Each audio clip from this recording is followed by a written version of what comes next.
Mana boleh balut handle, Con. Nanti dia lock lah. Alah, bijaknya.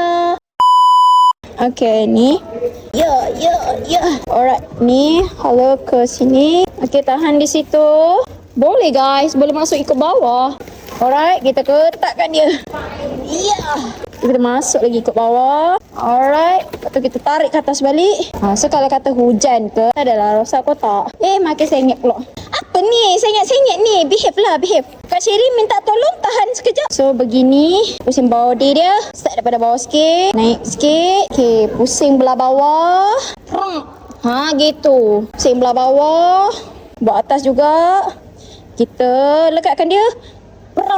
Tarik lagi. Kita balut.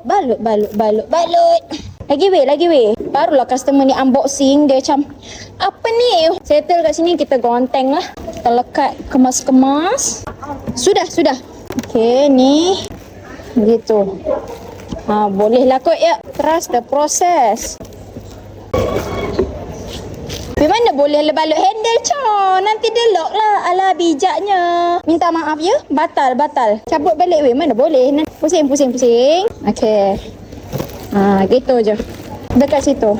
Okay, motor dah saya wrapping, mantul. Selesailah kita. Bye-bye, guys.